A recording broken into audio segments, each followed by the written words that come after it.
when the lights snapped back on seconds later. The window was clear and the words were gone, but her laundry basket had shifted across the floor, now positioned directly behind where she had been standing. She left the building that week, unable to shake the certainty that whatever she saw in that reflection hadn't come from outside the glass, but from somewhere much closer.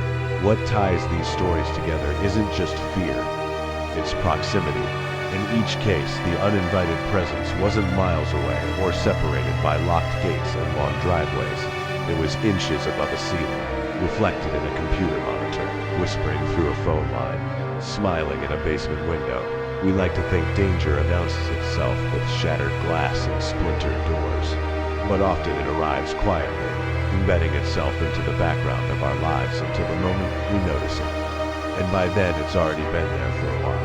Psychologists talk about hypervigilance, about how our brains are wired to detect threats even when none exist.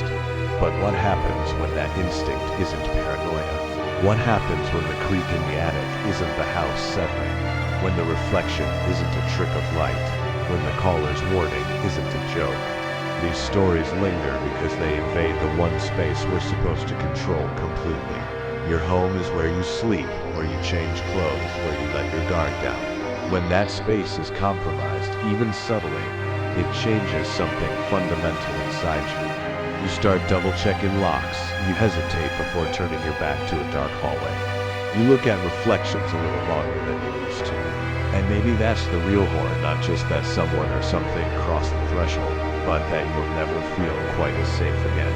Because once you've imagined footsteps above your bed or a face hovering in the glass, the silence in your own home begins to feel different, heavier, like it's waiting for something.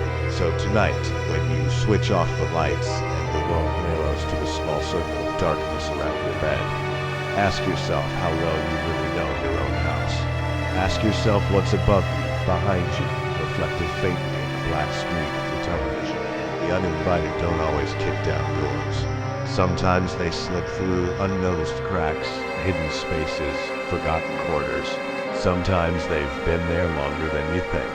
If these stories made you uneasy, if they made you glance towards your ceiling or check the reflection of your nearest window, then you're exactly where you need to be. This is Dark Hours, and here we explore the moments when ordinary places become something else entirely. If you want more stories that make your safe spaces feel uncertain, more nights where the familiar turns unsettling, then subscribe to Dark Hours and become part of this growing community that dares to look into the shadows. Leave a comment about which story unsettled you the most and whether you'll be sleeping with the lights on tonight. Because once you start listening closely to the quiet inside your own walls, you might realize the most terrifying sound isn't a scream or a crash. It's the soft, deliberate step of something that was never invited, but refuses to leave.